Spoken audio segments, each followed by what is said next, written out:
nuclear-powered submarine of the UK has been positioned in the Arabian Sea amid these tensions. Now, this is being reported by the media in the United Kingdom. A British nuclear-powered submarine equipped with Tomahawk cruise missiles has taken position in the Arabian Sea.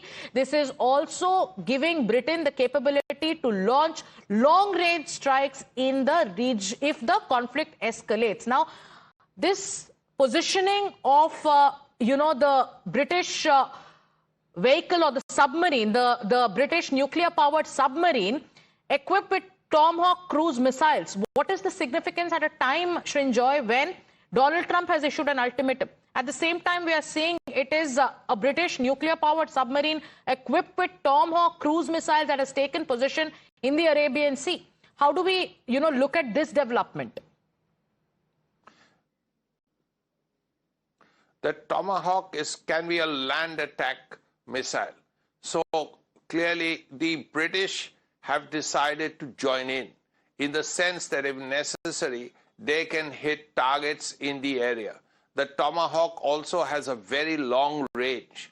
So as a result, this ship can move to from the North Arabian Sea, presumably that's where it is, towards the Persian Gulf, and then fire the missiles, if necessary, at the targets it is given. Now, there are lots of targets. Let's not forget that between the Americans and the Israelis, they have hit 7,000 targets. Of course, many targets have been hit several times, but to hit 7,000 targets that's a lot of targets. Now, let's imagine that there are still some targets left, and here the British nuclear-powered submarine could well do that with the Tomahawk cruise missiles. The Tomahawk is a long range, and it is very difficult to intercept because it goes at treetop level, and then it hits its target. So we don't know what the targets are. We don't know when the targets will be hit.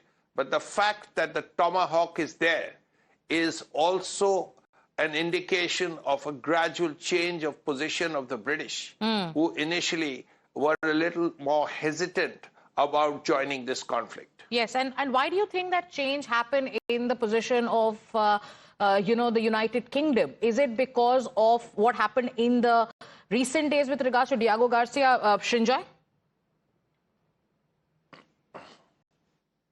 Yes, Diego Garcia could well be a possibility.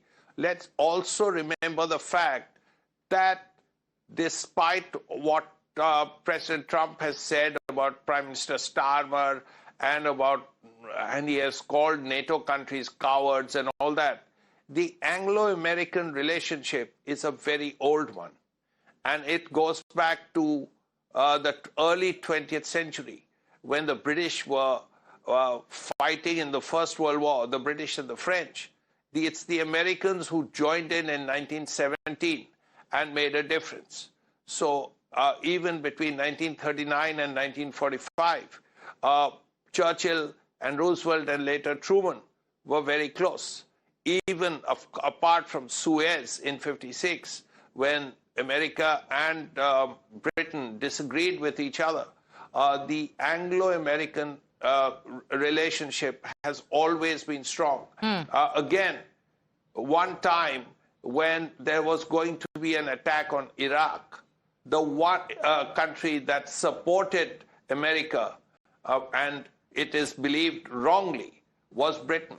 Okay. It was Tony Blair who was very supportive when the French were not.